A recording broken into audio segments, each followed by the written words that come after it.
Meus prezados e queridos irmãos da TV Caminho Livre, que a graça do Senhor Jesus, o amor de Deus e a comunhão do Espírito Santo estejam com todos vocês. Amém. Eu quero ler um texto em Apocalipse e depois a gente discorre alguma coisa sobre esse texto aqui, ok? Apocalipse 13, versículo 5. Foi-lhe dada uma boca que proferia arrogâncias e blasfêmias. E foi-lhe dada, a autoridade para agir durante 42 meses. O que seriam esses 42 meses? Quando se cumpririam? Já se cumpriram? 42 meses. Um total de 1.260 dias literais. 3 anos e meio. O que a teologia adventista afirma acerca deste período de tempo mencionado aqui em Apocalipse, aqui no capítulo 13, aqui no capítulo 11, verso 3, darei autoridade às minhas 2 testemunhas para que profetizem durante 1.260 dias vestidas de pano de saco. 1.260 dias. São 42 meses. São 3 anos e meio. Este mesmo período mencionado aqui em Apocalipse 12, versículo 6. A mulher, porém, fugiu para o deserto, onde Deus lhe havia preparado um lugar para que nele a sustentem durante 1.260 dias. Muito bem. Já lemos então 3 textos aqui do livro do Apocalipse, todos falando acerca de um mesmo período de tempo. 1.260 dias, 42 meses. O que a Igreja Adventista afirma acerca deste período de tempo específico? Eu vou ler o Grande Conflito, um trechinho pequeno, para não se tornar chata, né? Esta leitura, página 439, no capítulo A Imutável Lei de Deus. Vamos lá. Os 42 meses são o mesmo que tempo, tempos e metade de um tempo, 3 anos e meio ou 1.260 dias, de Daniel 7, tempo durante o qual o poder papal deveria oprimir o povo de Deus. Esse período, conforme se declara nos capítulos precedentes, começou com a supremacia do papado no ano 538 de nossa era e terminou em 1798.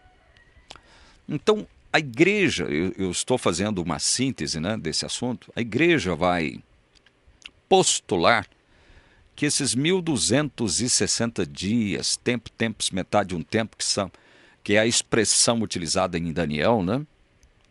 Ou então 42 meses, que é o que a gente lê em Apocalipse, esse tempo é o tempo onde, ou seria o tempo onde o poder papal deveria oprimir o povo de Deus. E como é dito aqui mais à frente, este período, segundo a teologia adventista, começaria com a supremacia do papado no ano de 538 da nossa era e terminaria no ano de 1798 também da nossa era.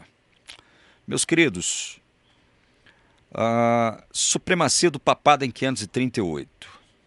O que a história fala acerca dessa questão? Supremacia papal no ano de 538. Quem era o Papa no ano de 538? Um Papa que havia alcançado o poder. Muitos dizem que foi de forma ilícita, né? Ele usurpou o poder no ano de 537 de Silvério, assumiu o poder em 537 Em 538 ele estava governando, o Papa Vigílio, governando a Igreja Católica. Acontece que, acerca do Papa Vigílio, no ano de 537, deixa eu achar aqui a página, vou mostrar o livro de onde eu estou tirando essas informações, tá? Para vocês agora aqui, ó. Deixa eu mostrar o livro para vocês aqui. Este é um livro da Edições Loyola, cujo autor é Richard P. McBrien. Os Papas, os Pontífices de São Pedro a São João Paulo II. Este é o livro de onde eu estou tirando essas informações, ok? Então, Vigílio sobe ao poder no ano de 537 e no ano de 545 ele é preso por Justiniano, que era um imperador romano do Oriente, baseado em Constantinopla. Então, quer dizer que no ano de 538 assume o trono da igreja um papa que mais tarde, embora a igreja diga que foi no período em que ele governou a igreja que o papado adquiriu o reconhecimento de supremacia, né, de supremo poder, autoridade máxima, essas coisas. Apesar disso, esse papa foi preso em 545 e só libertado 10 anos depois pelo mesmo imperador Justiniano. O que significa supremacia? A palavra supremacia. Vamos ao dicionário? Total e incontestável superioridade. Veja, total e incontestável superioridade. Hegemonia, primazia, preponderância, poder supremo. É isso que significa supremacia. Então, quando a Igreja Adventista postula que nesse período de 1260 dias, porque Apocalipse não fala de anos, muito menos Daniel, né? Daniel utiliza a expressão tempo, tempos, metade de um tempo. Essa é a expressão simbólica, né? Que no próprio livro de Daniel, se você pega Daniel no capítulo 11, você vai ver que essa expressão, tempo, ela se refere a ano, né? No caso, tempos, 2 anos.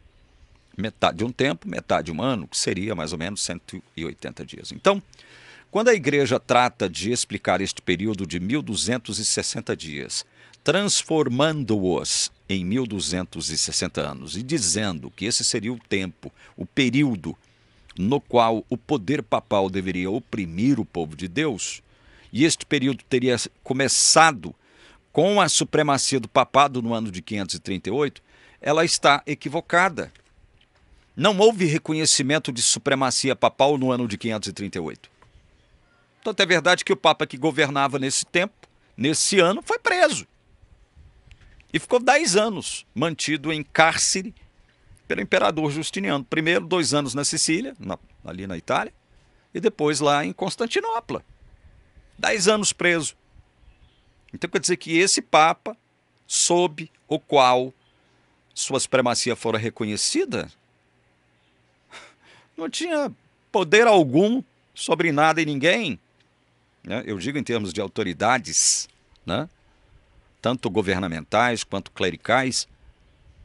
Foi um papa fraco, além de muitíssimo corrupto. Foi considerado um dos papas mais corruptos da história do papado, vai dizer o Richard McBrien aqui no seu livro Os Papas. Então veja, eu quero ler também, aqui do mesmo livro, Os Papas, de Richard McBrien, algo interessante sobre essa suposta supremacia papal, sendo reconhecida em 538 da nossa era, como postula a teologia adventista. Vamos lá? Então vamos lá. Eu quero ler um trechinho, peço a sua paciência, porque é de suma importância você ouvir isso, que eu vou ler aqui na introdução do livro Os Papas, tá? Páginas 24 e 25. Olha só. Com o cisma entre o Oriente e o Ocidente, em 1054, o formato do papado mudou de maneira ainda mais significativa. Antes da divisão, o bispo de Roma era visto primordialmente como patriarca de Roma, ao lado dos patriarcas de Constantinopla, Antioquia, Alexandria e Jerusalém. Depois da divisão, porém, juntaram-se o munus patriarcal romano e o munus papal. O munus patriarcal foi totalmente absorvido pelo poder do papado. Aos olhos de muitos cristãos orientais, o cristianismo ocidental tornou-se, assim, igreja papal, isto é, igreja que se relaciona de modo tão predominante com a sede de Roma que a autonomia pastoral das igrejas locais e seus bispos é quase nula. O bispo de Roma passou a se considerar e a ser considerado primaz universal da Igreja Universal. Era como se ele fosse o bispo de todas as igrejas locais e os bispos locais fossem apenas seus vigários ou delegados. Seguindo essa longa e complexa história, o Segundo Concílio Ecumênico de Leão, em 1274, proclamou para a Igreja Romana a suprema e total primazia e autoridade sobre a Igreja Católica Universal. Essa declaração formal lançou as bases para a definição dogmática do Concílio Vaticano I em 1870, de que, na disposição de Deus, a Igreja Romana tem a preeminência do poder ordinário sobre todas as outras igrejas. O texto segue. Antes do início do segundo milênio e do pontificado de Gregório VII, em especial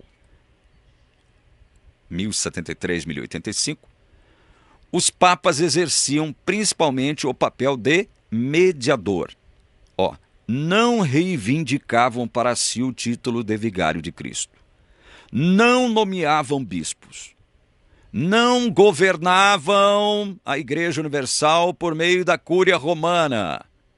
Não impunham nem obrigavam o celibato clerical. Não escreviam encíclicas nem autorizavam catecismos para a Igreja toda. Não retinham só para si o poder de canonização, nem mesmo, via de regra, convocavam concílios ecumênicos e certamente tampouco os grandes concílios doutrinários de Nicéia, em 325, Constantinopla, 381, Éfeso, 431 e Calcedônia, 451. Você te prestar atenção nisso. O texto do livro que trata de descrever a história dos papas até São João Paulo II está dizendo que antes do início do segundo milênio, 1000 e pouco, né? O pontificado de Gregório VII, em especial, né? Os papas exerciam principalmente papel de mediador, não reivindicavam para si o título de vigário de Cristo, não nomeavam bispos, não governavam a Igreja Universal por meio da Cúria Romana. Não impunham nem obrigavam o celibato, não escreviam encíclicas, nem autorizavam catecismos para a Igreja toda, não retinham só para si o poder de canonização, nem, em via de regra, convocavam concílios ecumênicos, e certamente tampouco os grandes concílios doutrinários, que ele cita aqui, Nicéia, Constantinopla, Éfeso e Calcedônia.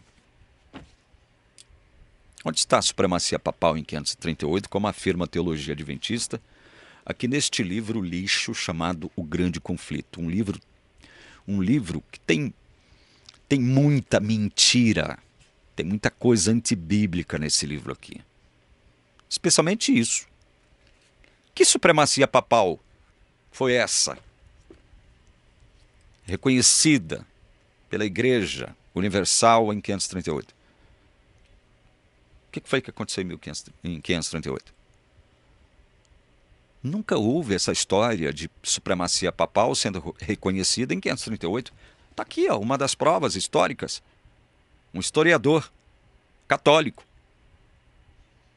no seu livro Os Papas, está deixando claro isso aqui. Até o título Papa, olha só como é interessante. Até o título de Papa, olha o que ele diz acerca do título de Papa. Vamos ver aqui, que é quando ele fala de Gregório VII. Deixa eu achar aqui, tá? Deixa eu achar aqui a página do Gregório VII. Eu desmarquei ela sem querer aqui, a página do do Gregório VII, mas não é tão difícil achar ela não. Está próxima aqui, achei. Olha o que o historiador católico Richard McBrien, acerca do papado de Gregório VII, diz, abre aspas, Gregório foi o primeiro papa a efetivamente reivindicar a jurisdição universal sobre toda a Igreja. Leigos, religiosos e sacerdotes, príncipes e também mendigos. E o fez com base em precedentes canônicos e legais aos quais nenhum papa antes dele havia apelado. Foi ele também que restringiu o uso do título Papa ao bispo de Roma. Antes, era atribuído a todos os bispos do Ocidente.